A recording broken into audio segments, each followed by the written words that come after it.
एमटीकैट biology में हमारा आज का जो डिस्कशन का टॉपिक है वो सेलुलर रेस्पिरेशन है।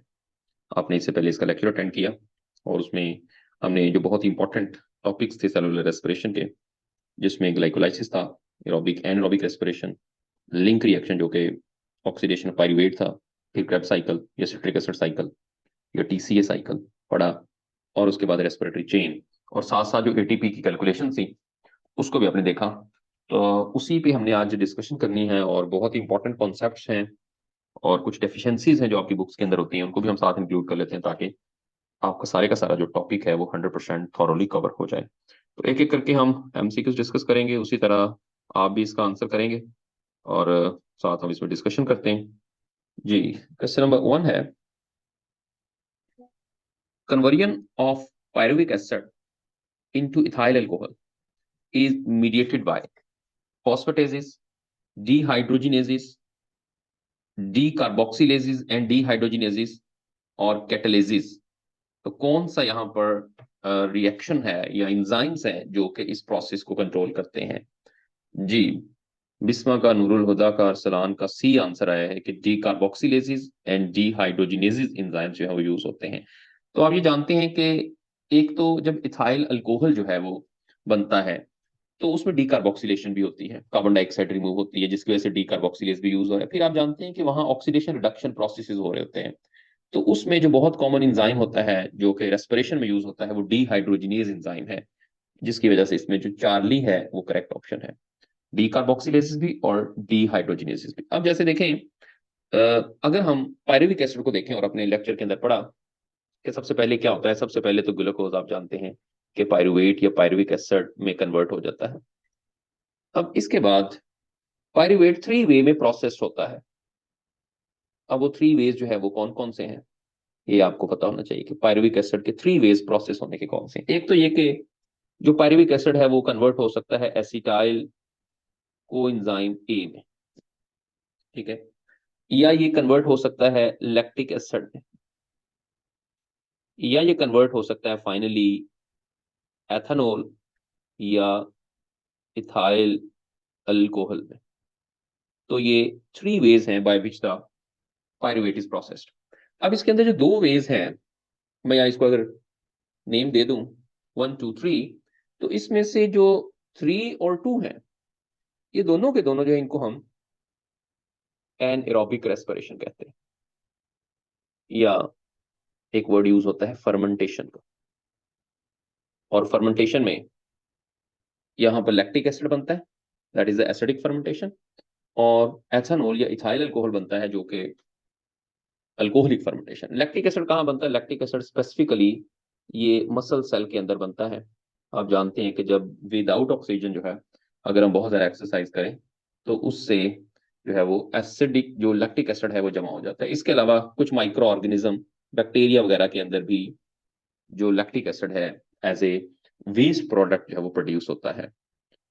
इसी तरह से एथेनॉल या इथाइल अल्कोहल ये एक इंडस्ट्रियल प्रोसेस है, स्पेशली ईस्ट वगैरह में जो इंडस्ट्री के अंदर यूज होते हैं, जैसे मैंने आपको बताया कि ये इंडस्ट्रियल प्रोसेस में यूज होता है। ये भी एनएरोबिकली ही प्रोसेस होता है। यहाँ दोनों के अंदर हम यहाँ पर देखें तो यहाँ पर रिडक्शन हो रही है, एक आपने याद रखना है, यहाँ पर रिडक्शन भी हो रही है और साथ साथ यहाँ से कार्बन डाइऑक्साइड भी रिमूव होती है, इसको हम डी कार्बोक्सिलेशन कहते हैं। लेकिन वन जो है, this is the aerobic respiration, aerobic respiration, और यहाँ पर ऑक्सीडेशन होती है। अब 2 3 तरह से सवाल पेपर में आ सकता है। अगर तो मैं कहता हूं कि ग्लूकोज से पायरुवेट बन गया, this is the first step of the aerobic respiration, not aerobic but respiration, cellular respiration, and this is called glycolysis, आपने लेक्चर में पढ़ा। और ग्लूकोज से पायरुवेट बन गया, चाहे एरोबिक हो एनरोबिक हो, ये स्टेप तो होना ही है और आप जानते हैं साइटोसोल में होगा। लेकिन उसके बाद पायरुवेट की प्रोसेसिंग के डिफरेंट वेज है। अब ये सवाल 3 तरह के जो सवाल हैं बड़े इंपॉर्टेंट है। मैं ये कहता हूं कि अगर पायरुवेट है दैट प्रोसेस्ड बाय ऑक्सीडेशन, तो इसका आंसर क्या होगा कि ये तो है सिंपल एरोबिक रेस्पिरेशन। और दूसरा सवाल ये है कि अगर pyruvate processed by reduction only, अगर सिर्फ रिडक्शन से प्रोसेस हो रहा है तो ये जो होगा वो होगा एसिडिक फर्मेंटेशन।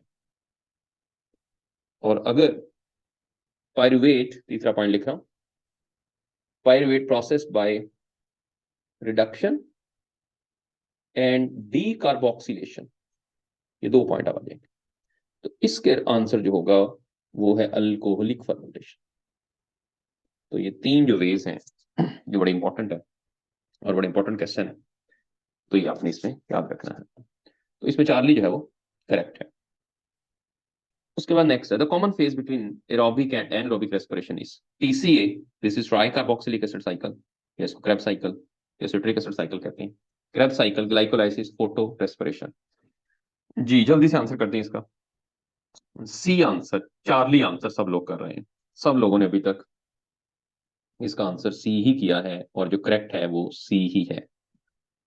और ये ग्लाइकोलाइसिस, जैसे मैंने कहा कि जो पहला स्टेप यहाँ पर ये वाला जो हमने ऊपर पढ़ा कि ग्लूकोज से पायरुवेट बनना, this is glycolysis and this is common in aerobic and anaerobic. आगे देख लें कि एरोबिक और एनारोबिक का तो पता उस वक्त चलेगा जब पायरुवेट प्रोसेस्ड होगा, कि वो कैसे प्रोसेस्ड हो रहा है। उससे पहले तक तो हमें नहीं पता चलेगा कि एरोबिक है या एनारोबिक। तो ग्लूकोज ने पायरुवेट में कन्वर्ट होना ही होना है, चाहे एरोबिक हो या एनारोबिक हो। This is the common step in both, दोनों में कॉमन है।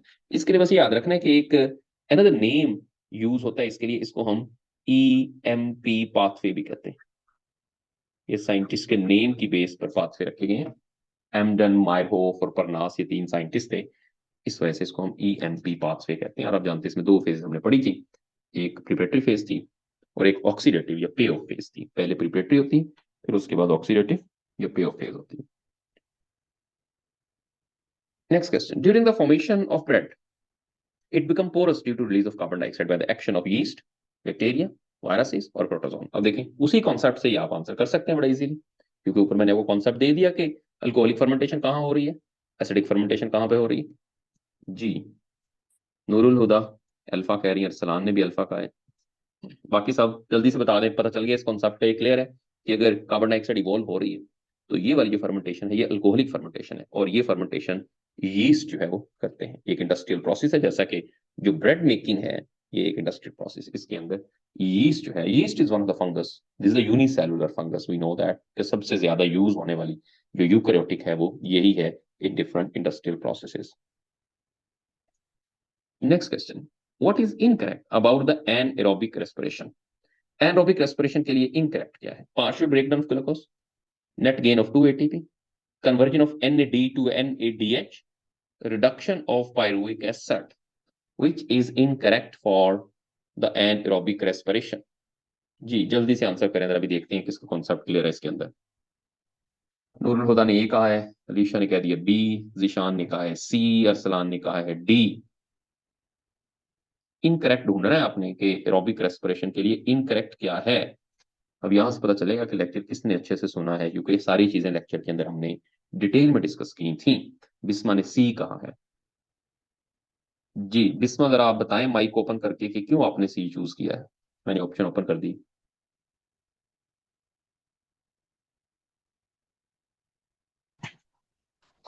सर क्योंकि इसमें NADH जो होता है ना वो NAD में कन्वर्ट होता है, जबकि NADH में कन्वर्ट नहीं होता। ओके गुड, सही है, ये आंसर ठीक है बिस्मा का, कि इसके अंदर जो कन्वर्जन होती है वो किस तरह से होगी। हम जानते हैं कि इसमें जो NAD होता है वो NADH में कन्वर्ट नहीं होता, बल्कि NADH की ब्रेकडाउन होती है। अब देखें सिंपली, अब यहां पर अगर हम देखें, अब इसमें करेक्ट आंसर जो है वो सी ही है, conversion of NAD to NADH। ये इनकरेक्ट है एनरोबिक रेस्पिरेशन, क्योंकि एनरोबिक रेस्पिरेशन मैंने आपको बताया कि इसमें रिडक्शन होती है। तो जब इसमें रिडक्शन होगी तो किसकी रिडक्शन होगी? अब जैसे नीचे डेल्टा में देखें, पायरुवेट की रिडक्शन होगी। अगर पायरुवेट की रिडक्शन होगी तो फिर जो NAD है इसकी ऑक्सीडेशन होगी, ठीक है, या NAD या NADH में कहूंगा, इसको मैं कंप्लीट लिख लेता हूं, क्योंकि ये NADH इसकी ऑक्सीडेशन होगी। तो इसका मतलब जब इसमें ऑक्सीडेशन होनी है, इसमें से इलेक्ट्रॉन निकलने हैं, तो इसने कन्वर्ट होना है NAD में। तो सिंपली अगर हम देखें कि एनारोबिक रेस्पिरेशन के अंदर conversion of NAD to NADH नहीं होना, बल्कि NADH टू NAD होना है। या सिंपली हम कहते हैं कि यहां ब्रेकडाउन ऑफ NADH होगी, या ब्रेकडाउन कह सकते हैं या इसको हम कह सकते हैं ऑक्सीडेशन, ऑक्सीडेशन ऑफ एनएडीएच। लेकिन एरोबिक रेस्पिरेशन में इसमें इससे उलट होता है। आप जानते हैं कि जब एरोबिक रेस्पिरेशन हम पढ़ते हैं, अब एरोबिक रेस्पिरेशन के अंदर आपने ग्लाइकोलाइसिस देख लें, आप ऑक्सीडेशन ऑफ पायरुविक एसिड देख लें, आप क्रेब्स साइकिल देख लें, सब के अंदर क्या होता है, सब में एन से NADH बनता है। ये प्रोसेस होता है एरोबिक में। लेकिन एनारोबिक में NADH से NAD बनना है। So that's why Charlie is correct. जी नेक्स्ट क्वेश्चन पे आ जाते हैं। The enzyme which convert glucose to glucose 6 phosphate is the phosphorylases, glucophosphorylases, hexokinases, phosphoglucomutases. अब मैंने आपको लेक्चर के दौरान 10 स्टेप्स बताए थे ग्लाइकोलाइसिस के, 10, और वो एग्जैक्ट पैट स्टेप है। आपको 10 एंजाइम भी याद करने हैं कि किस जगह पर कौन सा एंजाइम यूज हो रहा है। तो ये बड़ा इंपॉर्टेंट है। बुक में ये चीज मिसिंग है बहुत सी बुक्स के अंदर, कि उसमें उन्होंने नहीं बताया हुआ कि एंजाइम कौन सा स्टेप में कौन सा। मैं भी आपको डायग्राम भी दिखाता हूँ लेक्चर के दौरान जो आपने पढ़ा, तो अगले कुछ सवालों के अंदर उसको हमने डिस्कस किया है। तो सब लोगों का आंसर अभी तक सी आ रहा है और बिल्कुल सही है। और इसमें जो ग्लूकोज टू ग्लूकोज 6 फॉस्फेट है वो हेक्सोकाइनेज एंजाइम यूज होता है। अच्छा, काइनेज एंजाइम, अब ये एक की पॉइंट मैं आपको बता रहा हूं। काइनेज एंजाइम वहां यूज होगा जहां या तो एटीपी बन रहे हैं या एटीपी टूट रहे हैं। बस ये याद रखना है कि जहां जहां एटीपी बन रहे हैं या टूट रहे हैं वहां काइनेज एंजाइम यूज होगा। नाम उसका डिफरेंट हो सकता है कि कहीं फॉस्फोफ्रुक्टोकाइनेज है, कहीं हेक्सोकाइनेज है, कहीं फॉस्फो जो है वो इनोल काइनेज है। तो ये मुख्तलिफ तरह के जो या पायरुवेट काइनेज है, तो ये एंजाइम जो है वो नाम होंगे लेकिन होगा वो काइनेज एंजाइम ही। तो ये इसके अंदर डेल्टा जो है वो, सॉरी चार्ली जो है वो करेक्ट होगा। Next question, the product formed from the glycolysis और the pyruvate carbon dioxide ATP, pyruvate ATP NADH plus H, acetyl coenzyme A ATP NADH plus H, और एसिटाइल कोएंजाइम A ATP और water. Product of glycolysis क्या है? जी जल्दी से बता दे जरा। अरसलान ने, कासिम, बीटा आंसर आ रहा है, हबीबा ने भी बीटा आंसर दिया है कि पायरुवेट एटीपी और NADH प्लस H बनता है। बिस्मा ने भी यही कहा है, और जो करेक्ट आंसर है वो भी बीटा ही है कि इसमें एटीपी बनते हैं, पायरुवेट बनते हैं और NADH बनते हैं। अब मैं आपसे पूछूंगा कि कितने कितने बनते हैं। सबसे पहले बताएं कि पायरुवेट कितने बनते हैं। जी आंसर करते जाएं कि पायरुवेट बनेंगे 2। गुड, पहले नंबर पे पायरुवेट है, ये बनेंगे 2, 2 पायरुवेट। एटीपी कितने बनेंगे? टोटल एटीपी यहां पर 4 बनेंगे, 4 बनेंगे और 4 टोटल है, या क्रॉस वर्ड आ सकता है। और इसमें से आप 2 माइनस कर देंगे क्योंकि 2 यूज हो जाएंगे। तो इस वजह से बहुत दफा इस सवाल पेपर में आता है कि 2 एटीपी जो होते हैं वो ग्लाइकोलाइसिस में नेट बनते हैं, नेट 2। अच्छा, इसमें ये जो 2 बन रहे हैं ये वो 2 एटीपी की बात हो रही है जो कि सबस्ट्रेट लेवल फॉस्फोराइलेशन से बनने हैं। एक वर्ड यूज होता है सबस्ट्रेट लेवल फॉस्फोराइलेशन, वो यहां पर होती है। मैं आपको थोड़ा सा आगे मजीद बताता हूँ, डायग्राम देखते हैं ग्लाइकोलाइसिस की वहां पर। अब NADH कितने बनते हैं जी बताएं जरा जल्दी से, कितने NADH बनेंगे? ओके, अरसलान कह रहे हैं 2, नूरुल हुदा ने भी, बिस्मा ने भी 2 कह दी। ओके, 2 NADH बनेंगे। अब ये 2 NADH जो होंगे जो यहां बने हैं, बताएं इन्होंने प्रोसेस्ड कहाँ होना है? जी जल्दी से बताएं कि जो 2 NADH यहां बने हैं वहां कहाँ प्रोसेस होंगे? Yes, ETC, electron transport chain, respiratory electron transport chain, जो कि माइटोकॉन्ड्रिया के अंदर हो रही है, उसकी इनर मेम्ब्रेन के अंदर, क्रिस्टी के अंदर, वहां प्रोसेस्ड होंगे। और जब ये प्रोसेस्ड होंगे तो बताएं हर NADH कितने ATP प्रोड्यूस करेगा?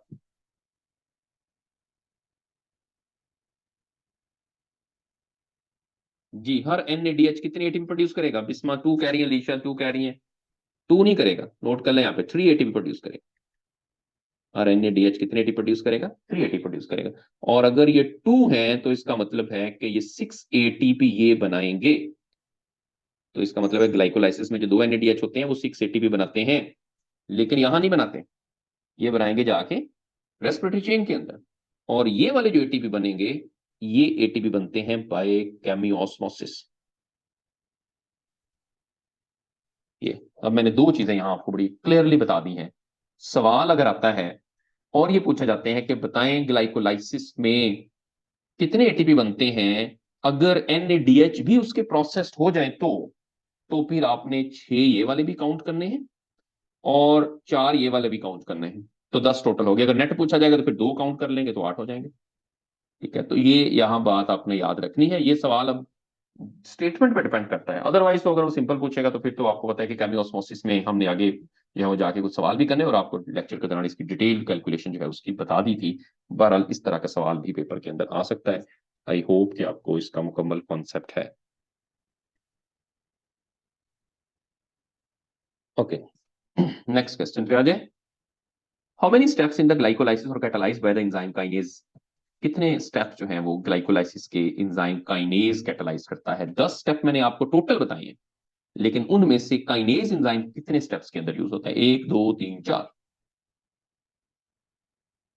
जी, अरसलान का आंसर सबसे पहले आया है डेल्टा, कि 4 स्टेप्स के अंदर काइनेज एंजाइम यूज होता है। अलीशा ने भी कह दिया, बिस्मा ने कहा है 3 स्टेप्स में होता है, जीशान ने भी कहा है कि 4 स्टेप्स में यूज होता है। तो इसमें जो करेक्ट आंसर है मैं वो बता देता हूँ, फिर हमने इसकी डायग्राम पे जाना है। करेक्ट आंसर 4 ही है, कि 4 जो ऐसे स्टेप्स हैं वहां काइनेज एंजाइम यूज होता है। और ये मैं आपको उस डायग्राम से ही बता दूंगा जो हमने लेक्चर के दौरान जो है वो डिस्कस की थी। और ये बहुत इंपॉर्टेंट है कि आपने जो है वो उसको लर्न करना है, और उसके अंदर जितनी भी चीजें और स्पेसिफिकली जो इंजाइम्स थे वो इंजाइम्स आपने याद करने, 10 के 10 इंजाइम और आपको फिंगर टिप्स पे होने चाहिए। ये है ग्लाइकोलाइसिस। और यहाँ मैं आपको ये दिखाता हूँ कि कहाँ कहाँ पर जो इंजाइम थे, सॉरी, कहाँ कहाँ पर जो इंजाइम्स थे वो यूज हो रहे थे। अब आप देखें, पहले ये हेक्सोकाइनेज यहाँ यूज हुआ, फिर हो गया फॉस्फोफ्रुक्टोकाइनेज। एक तो जब ग्लूकोज ग्लूकोज 6 फॉस्फेट में कन्वर्ट हुआ वहां यूज हुआ, फिर यूज हुआ जो fructose 6 phosphate fructose 1 6 bis phosphate में कन्वर्ट हुआ। उसके बाद फिर, और मैंने आपको बड़ा क्लियरली बता दिया कि जहां जहां एटीपी बन रहे हैं या टूट रहे हैं, अब यहां देखें एटीपी टूट रहा है। और उसके बाद आगे है ये वाला फॉस्फोग्लिसरेट काइनेज, तीसरा ये। और चौथा जो एंजाइम यूज हुआ है वो पाइरुवेट काइनेज यूज हुआ है, बिल्कुल एंड पे, यहां पर भी एटीपी बन रहा है। अब यहां जो एटीपी बन रहे हैं, जैसे मैंने आपको बताया कि एटीपी बन रहे हैं सबस्ट्रेट लेवल फॉस्फोराइलेशन से। अब सबस्ट्रेट लेवल फॉस्फोराइलेशन क्या होता है, अब यहाँ एक स्टेप को जरा फोकस कर लें, यहीं से आपको बाकी चीजें समझ आ जाएंगी कि सबस्ट्रेट लेवल फॉस्फोराइलेशन और केमियोस्मोसिस। केमियोस्मोसिस तो एक बकायदा प्रोसेस है जो कि माइटोकॉन्ड्रिया की इनर मेम्ब्रेन के अंदर होता है, और हम उसमें फोटोसिंथेसिस में भी पढ़ चुके हैं कि वो थाइलाकोइड के अंदर भी होता है। लेकिन सबस्ट्रेट लेवल फॉस्फोराइलेशन जो है उसमें क्या होता है, अब उसमें देखें जरा कि ये आखिरी स्टेप आप ले लें। आखिरी स्टेप में क्या हो रहा है, फॉस्फोइनोल पाइरुवेट जो है, पीईपी, इससे बन रहा है पाइरुवेट। ठीक है, अब इसका मतलब यहां है फॉस्फोइनोल पाइरुवेट, तो इसके अंदर एक पाइरुवेट जो है वो हमें मिल रहा है, लेकिन उसके साथ फॉस्फेट जुड़ा हुआ। ये ये है फॉस्फोइनोल फॉस्फेट। अब यहां से बनकर सिर्फ पाइरुवेट, तो इसका मतलब है कि ये वाला फॉस्फेट जो था ये सबस्ट्रेट था, और ये इससे ये प्रोडक्ट बन रही है, तो ये वाला फॉस्फेट ये एडीपी के पास आ गया। और जब एडीपी के पास आ गया तो एडीपी कन्वर्ट हो गई एटीपी में। तो इसका मतलब है कि अगर एडीपी जो है वो यहां सबस्ट्रेट से फॉस्फेट लेके एटीपी बनाएगी, तो हम ये कहेंगे कि यह है सबस्ट्रेट लेवल फॉस्फोराइलेशन। और अगर एक और हमने देखा कि एडीपी जो है वो इनऑर्गेनिक फॉस्फेट से अगर बनेगी तो वो है केमियोस्मोसिस, जो कि हमने वहां प्रोसेस पढ़ा था कि बाय द पंपिंग और the movement of the proton, कि प्रोटॉन मूव कर रहे हैं और उसके रिजल्ट में एटीपी बन रहे हैं। तो ये फर्क है इसका दोनों का, और हम ये देखेंगे कि किस किस जगह सबस्ट्रेट लेवल फॉस्फोराइलेशन हो रही है, कहाँ कहाँ केमियोस्मोसिस। केमियोस्मोसिस तो साफ है इलेक्ट्रॉन ट्रांसपोर्ट चेन में ही होनी है। ओके, ये हम चलते हैं वापस क्वेश्चंस की तरफ। दो चीजें मैंने आपको बता दी हैं, एक तो हमने इंजाइम्स को देख लिया, बाकी 10 के 10 इंजाइम लिखे हुए लेक्चर आपके पास है, आप दोबारा से उसको देख सकते हैं। ओके, तो ये 4 करेक्ट है, सही है। उसके बाद आ जाए नेक्स्ट पे, which step is called the gateway step or the link reaction in aerobic respiration? Glycolysis, oxidation of pyruvate, citric acid cycle और रेस्पिरेटरी इलेक्ट्रॉन ट्रांसपोर्ट चेन। जी, गेट वे स्टेप या लिंक रिएक्शन किसको कहते हैं? जी, बीटा आंसर आ रहा है ज्यादातर लोगों का, ऑक्सीडेशन ऑफ पायरुविक एसिड, बिल्कुल ये इसी का नाम है। इसी को हम लिंक रिएक्शन कहते हैं, क्योंकि यहां से आगे जब पायरुवेट बन जाते हैं तो फिर पायरुवेट ने माइटोकॉन्ड्रिया के अंदर जाना है, और वहां अंदर जाके इसने प्रोसेस्ड होना है, और ये एक लिंक है between the glycolysis and the Krebs cycle, जिसकी वजह से इसको हम लिंक रिएक्शन या गेटवे प्रोसेस कहते हैं।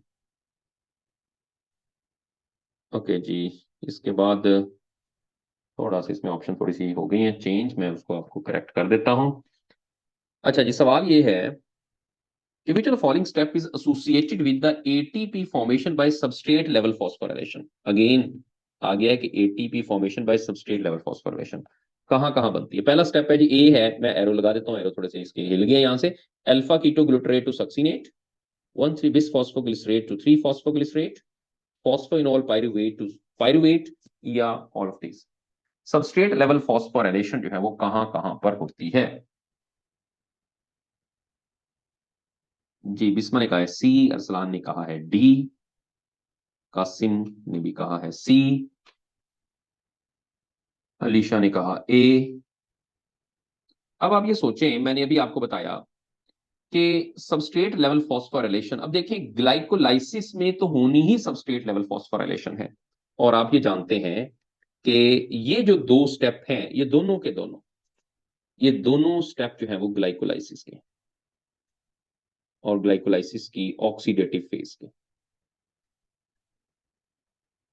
ओके, तो इसका मतलब ये तो अंडरस्टूड है, मैं आपको बता दिया कि जो ग्लाइकोलाइसिस है वहां तो होनी ही सबस्ट्रेट लेवल फॉस्फोराइलेशन है।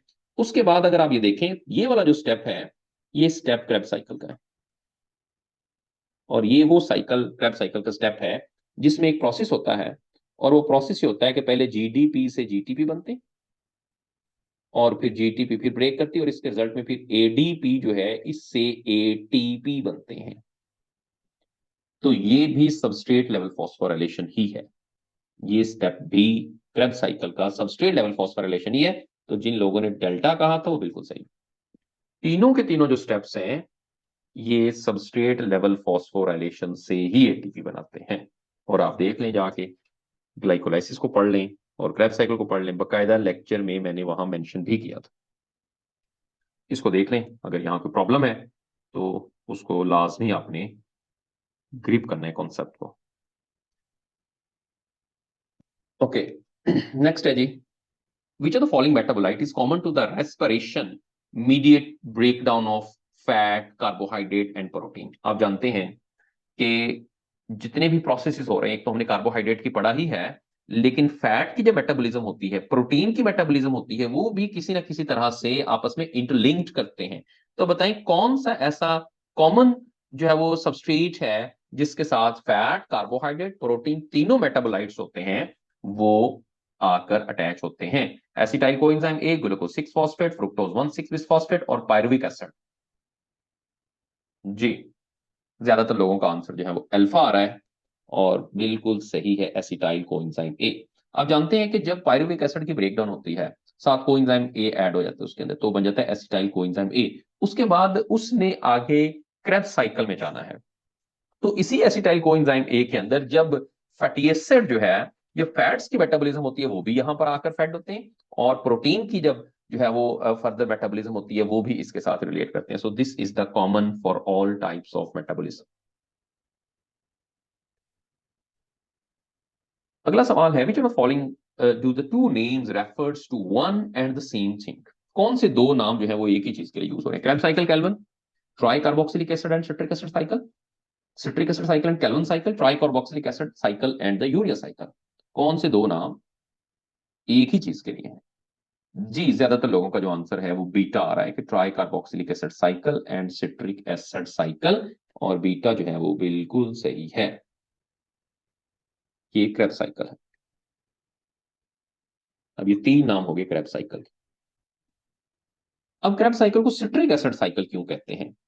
इस वजह से कहते हैं सिट्रिक एसिड साइकिल कि इसके अंदर भी जो फर्स्ट कंपाउंड बनता है वो सिट्रेट बनता है। इसी वजह से इसको सिट्रिक एसिड साइकिल कहते हैं। और इसको टीसीए क्यों कहते हैं, ट्राई कार्बोक्सिलिक एसिड? उसकी वजह भी यही है कि जो सिट्रेट है उसमें 3 कार्बोक्सिलिक ग्रुप होते हैं, इस वजह से इसको ट्राई कार्बोक्सिलिक एसिड साइकिल भी कहते हैं। तो ये भी बड़ा इंपॉर्टेंट है, इसको भी आपने लाजमी याद रखना है। ओके जी, नेक्स्ट क्वेश्चन है, chemiosmotic theory of ATP synthesis in the chloroplast and mitochondria, दोनों में होती है, आपको दोनों में लोकेशन का पता है इसका, is based on the proton gradient, accumulation of the potassium ion, accumulation of the sodium ion, accumulation of the chloride ion। जी, ये इससे पहले लेक्चर हमने फोटोसेंस का पढ़ा था, वहां पर भी इसकी थोड़ी सी बात हुई थी, और वही कॉन्सेप्ट यहाँ भी रिपीट हो गया है। और ज्यादातर लोगों का, बल्कि सबका ये आंसर जो है मेरे अभी तक मुझे जो रिसीव हुआ है वो अल्फा ही हुआ है। तो आपको ये कॉन्सेप्ट जो है वो बिल्कुल पक्का हो गया है कि प्रोटॉन ग्रेडियंट होता है। यहाँ पर प्रोटॉन ग्रेडियंट का मतलब ये होता है कि पहले जो प्रोटॉन होते हैं उनको पंप किया जाता है towards the space.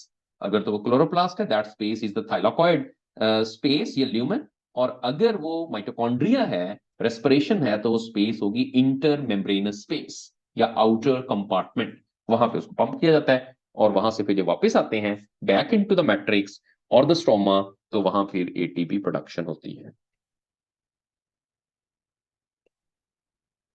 Next question. Which one of the following mammalian cells are not capable of metabolizing glucose to the carbon dioxide aerobically?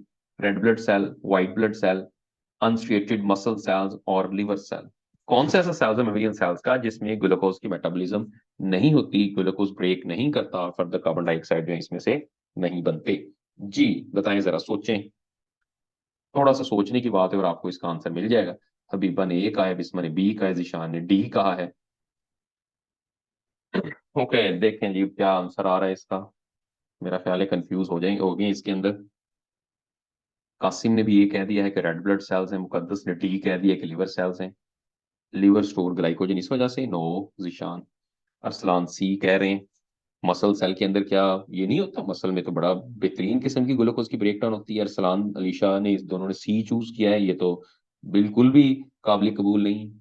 इसमें जो करेक्ट है वो रेड ब्लड सेल है, क्योंकि रेड ब्लड सेल के अंदर कोई मेटाबॉलिक एक्टिविटी नहीं होती। आप जानते हैं कि इसके अंदर ऑर्गेनल्स ही नहीं है, इसमें तो सारे का सारा तो ये हीमोग्लोबिन से भरा हुआ है। और आप जानते हैं कि ये ऑक्सीजन ट्रांसपोर्ट का काम करते हैं, 9 में न्यूक्लियस है ना, मोस्ट ऑफ द ऑर्गेनल्स हैं। और जिस वजह से इसके अंदर ग्लूकोज की मेटाबॉलिज्म नहीं होती, तो ये इसके अंदर जो है वो red blood cell is a correct answer. बाकियों में तो एक्टिव मेटाबॉलिज्म होती है, तो ये बात याद रखना है आपने।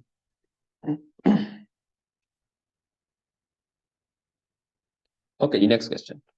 What is the role of NAD in cellular respiration? Its function as an enzyme. It function as an electron carrier. It is a nucleotide source for the ATP synthesis. It is the final electron acceptor for the anaerobic respiration. जी सोचें जरा, NAD का क्या role है cellular respiration के अंदर? अलीशा ने B कहा है, नूरुल हुदा ने भी बी कहा है, जिशान भी बी कह रहे हैं।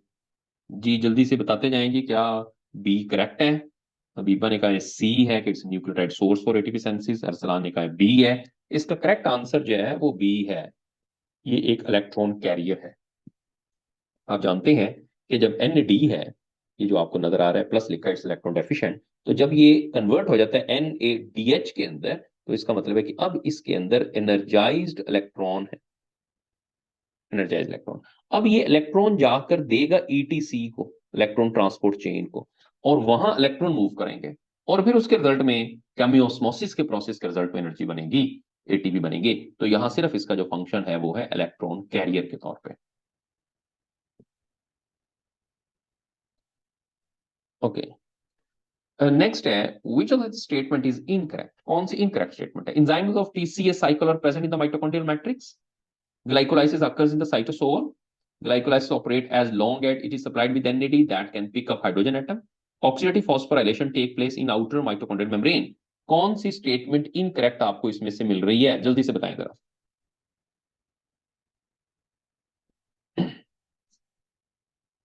जी,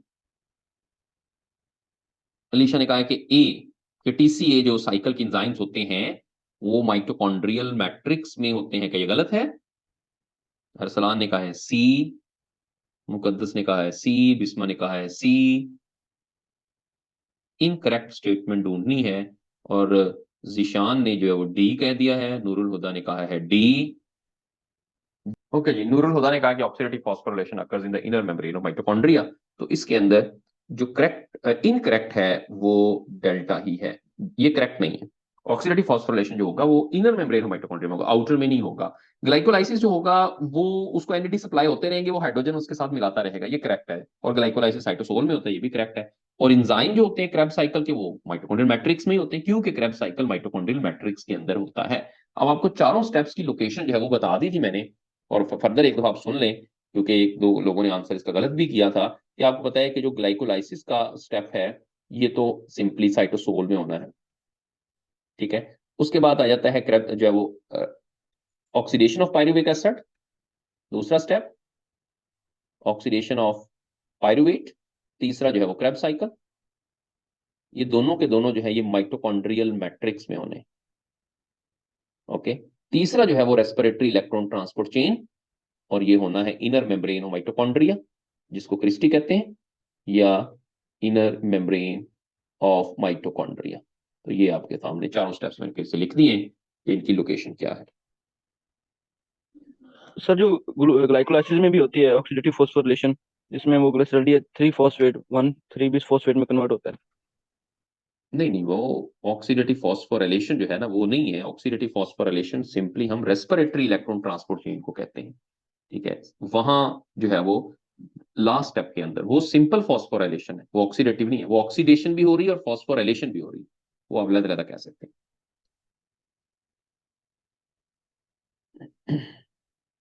ओके जी, नेक्स्ट पे आते हैं। Which statement is wrong for the Krebs cycle? Krebs cycle के लिए wrong statement कौन सी है?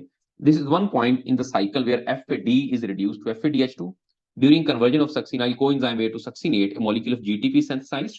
A cycle starts with the condensation of acetyl group acetyl coenzyme A with pyruvic acid to yield citric acid. There are 3 points in the cycle where NAD is reduced to NADH. तो ये बताएं कि इसमें से कौन सी statement wrong है Krebs cycle के लिए? जी जल्दी से जरा इसको एक दफा पढ़ लें और मुझे बताएं। जी सी कह रहे हैं, जिशान का भी आंसर आया है सी, अरसलान का भी आंसर आया है सी। जी इसके अंदर जो इनकरेक्ट है वो सी ही है, क्योंकि सिट्रिक एसिड जो होता है उसमें एसिटाइल कोएंजाइम ए जो होता है वो ऑक्सैलो एसीटेट के साथ रिएक्ट करता है, वो पायरुवेट के साथ रिएक्ट नहीं करता। लेकिन बाकी स्टेटमेंट सही है, और इसमें FADH2 एक जगह बनते हैं, बिल्कुल सही है। और सक्सिनाइल कोएंजाइम ए सक्सिनेट में कन्वर्ट होता है, जो कि आपकी बुक के अंदर एक स्टेप जो है वो मिसिंग है, लिखा नहीं है कुछ बुक्स में, तो वहां पर GTP सेंसाइज होता है, ये भी सही है। या आप सिंपली देखते हैं कि अल्फा कीटोग्लूटरेट टू सक्सिनेट, वहां एक स्टेप एंटर है, एक एरो लगा हुआ है, और वहां GTP बनता है, ये भी सही है। और 3 जगह ऐसी हैं जहां NADH बनता है, ये भी सही है। तो ये चार्ली जो है वो एक रॉन्ग स्टेटमेंट है Krebs साइकिल के लिए। Final decarboxylation in Krebs cycle occurs between citric acid and alpha ketoglutaric acid, alpha ketoglutaric acid and succinic acid and malic acid and oxaloacetate। जी बताएं जरा कि कहां पर फाइनल डीकार्बोक्सिलेशन होती है?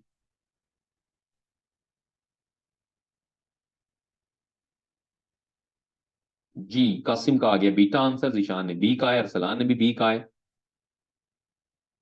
अब कितनी जगहों पे डीकार्बोक्सिलेशन होती है ये भी सोच लें जरा, तो फिर आपको फाइनल का पता चल जाएगा पहली कहाँ हो रही है और दूसरी कहाँ पे हो रही है। तो सब लोगों का आंसर जो है वो बीटा ही आ रहा है, और बीटा ही करेक्ट आंसर है।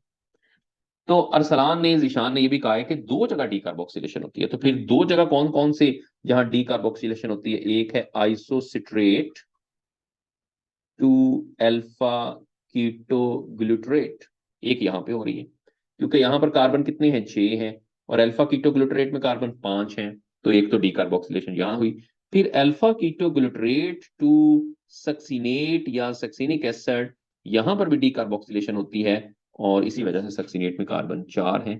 तो 2 जगहों पर डीकार्बोक्सिलेशन। इसके बाद फिर कार्बन के नंबर चेंज नहीं होते, succinate to fumarate, fumarate to malate, malate to oxaloacetate, carbon 4 ही रहेंगे। फिर ऑक्सैलोएसिटेट जब फिर से रिएक्ट करेगा जो है वो एसिटिक एसिटाइल कोएंजाइम ए के साथ, तो फिर वो सिट्रेट बन जाएगा, कार्बन फिर से 6 हो जाएंगे।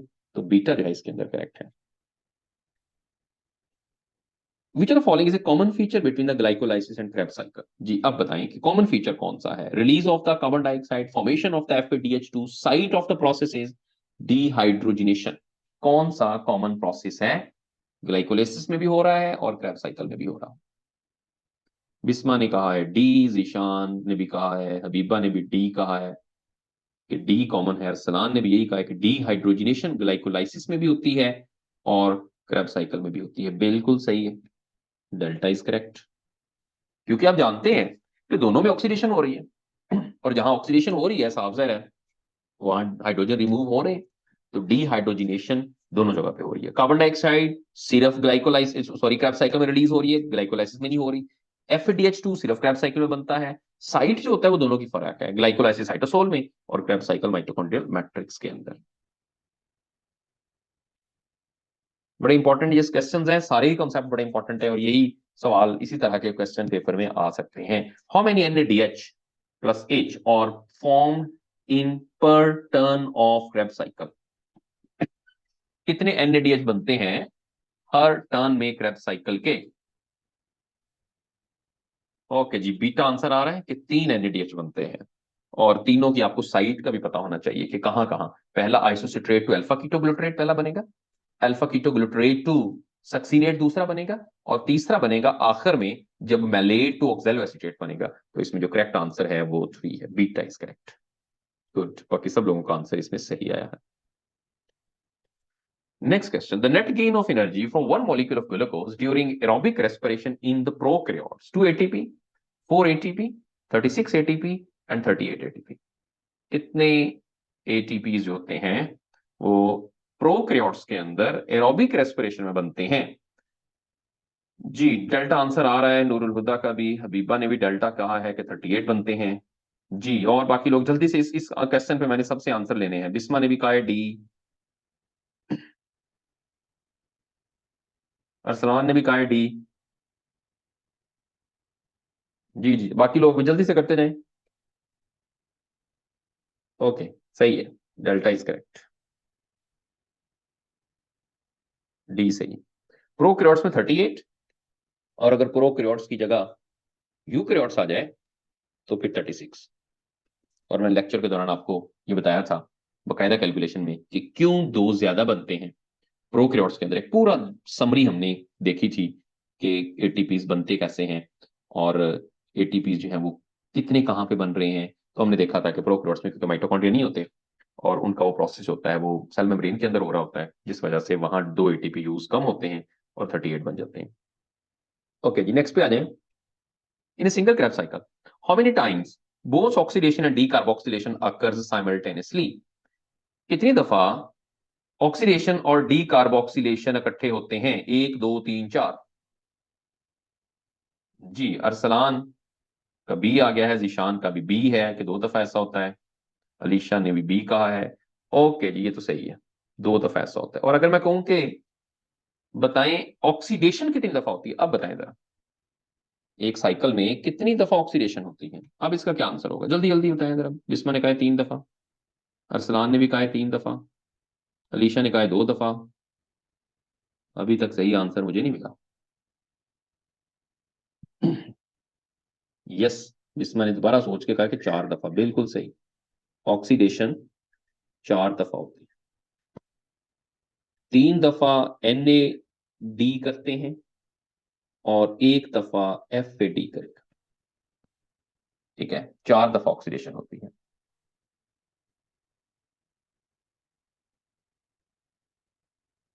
Biological oxidation involves the removal of hydrogen linked with a specific enzyme and catalyzed by carboxylase, hydrogenase, dehydrogenase और catalase। कौन सा एंजाइम है यहां पर? जीशान कह रहे हैं सी, अलीशा ने कहा है सी, नूरुल हुदा ने कहा है सी और इसमें जो करेक्ट आंसर है वो सी ही है, क्योंकि बायोलॉजिकल ऑक्सीडेशन में ये बहुत इंपॉर्टेंट प्रोसेस है। इसमें जो सबसे कॉमन एंजाइम है वो डीहाइड्रोजिनेज रिमूव करता है, हाइड्रोजन को रिमूव करता है और ऑक्सीडेशन जो है वो करवाएगा। ओके, नेक्स्ट क्वेश्चन है the stage of the cellular respiration produce maximum energy? सबसे ज्यादा एनर्जी किसमें प्रोड्यूस होगी? ग्लाइकोलाइसिस में, ऑक्सीडेटिव ऑक्सीडेशन ऑफ पायरुवेट में, क्रैब साइकिल में, केमियोस्मोसिस में? जी बताएं जरा।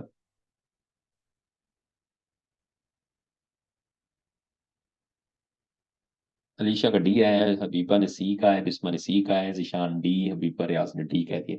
इसमें जो करेक्ट है वो डी है। केमियोस्मोसिस से सबसे ज्यादा एनर्जी प्रोड्यूस होगी। देखिए अगर मैं यहां पर ये लूं कि टोटल एटीपीज यूकैरियोट्स के अंदर एक ग्लूकोज मॉलिक्यूल जो है वो 36 एटीपी नेट प्रोड्यूस करता है, तो इसमें से 32 जो है वो केमियोस्मोसिस से बनते हैं, और इसमें से जो 4 हैं वो सबस्ट्रेट लेवल फॉस्फोराइलेशन से बनते हैं। तो सबसे ज्यादा जो एटीपी हैं वो केमियोस्मोसिस जो है वो प्रोड्यूस करती है। तो यहाँ आपने याद रखना है। और अगर हम प्रोकैरियोट्स में चले जाएंगे तो 32 की बजाय 34 एंड 4 हो जाएंगे, क्योंकि उसमें टोटल 38 यानी नेट 38 बनते हैं। ओके जी, एक और सवाल रेस्पिरेटरी चेन से, और इस तरह का सवाल आता भी है। During respiratory chain of cellular respiration cytochrome C oxidise cytochrome B, cytochrome A, cytochrome A3 और ऑल ऑफ दीज। डी 2 दफा आ गया, उसके बाद मैंने ऑल लिख दूंगा जी।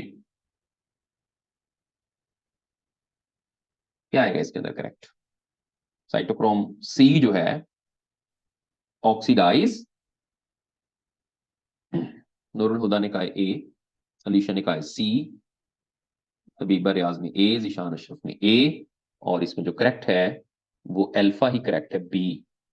तो सी जो है वो ऑक्सीडाइज बी को करेगा, क्योंकि बी से इलेक्ट्रॉन लेगा सी, तो इसका मतलब है कि वो बी को ऑक्सीडाइज करेगा, और फिर उसके बाद वो इलेक्ट्रॉन देगा ए को, तो ए को रिड्यूस करेगा, और A3 को देगा, उसको रिड्यूस करेगा। तो इसका मतलब है कि ऊपर वाला जो होगा उसको ऑक्सीडाइज करेगा, यानी बी जो है वो ऑक्सीडाइज करेगा सी, और सी आगे देगा इलेक्ट्रॉन तो उसको रिड्यूस करेगा, जिसकी वजह से इसके अंदर अल्फा जो है वो करेक्ट आंसर है, यानी साइटोक्रोम बी।